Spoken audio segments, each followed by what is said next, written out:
A briefing on a officer-involved shooting. I'm Assistant Chief Troy Gay with the Austin Police Department. Thanks for being here this morning. As with any officer-involved shooting, this is preliminary information. With me today, we have the folks with the Office of Police Monitor, Ray Ariano with the City Manager's Office, as well as the DA's office, and Margaret Moore, the DA, as well as other members of the executive team. Want to basically go over a quick briefing, and then we'll answer some questions at the end. Our department received a 911 call at 3:40 a.m. this morning from a resident in the 4500 block of Avenue G.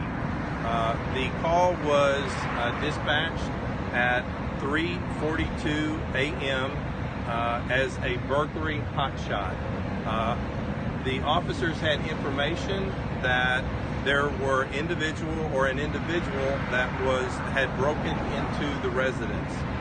The call was updated before the officers arrived at 3:43 a.m. that the residents heard a gunshot.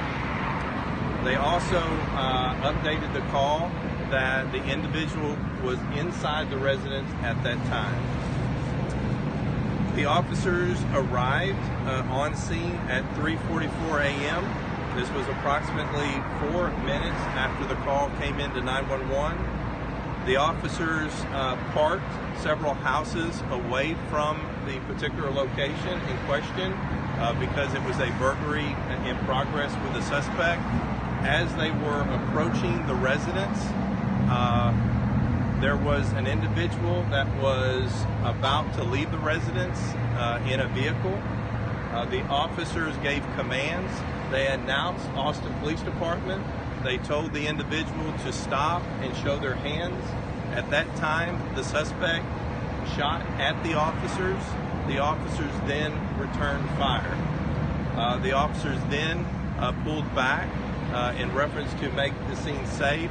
When the scene was safe, they approached. They noticed the suspect was injured, and at that time EMS was called in. EMS immediately pronounced the suspect at the scene. So at this time, I'll answer any questions. Was this a burglary or a home invasion?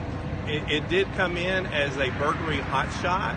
At this point, we're in the preliminary investigation, so we don't really know the intent of the individual, but the residents were inside the residence at the time, and they were calling 911, and they were online when the officers arrived.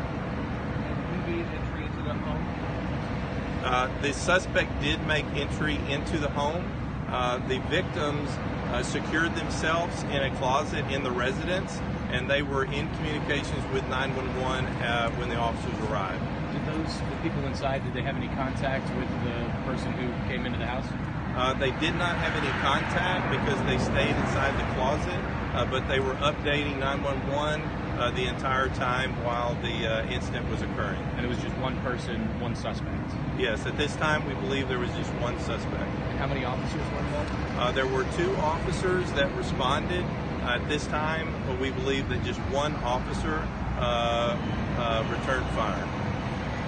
The suspect, did he die at the scene or at the hospital? He died at the scene.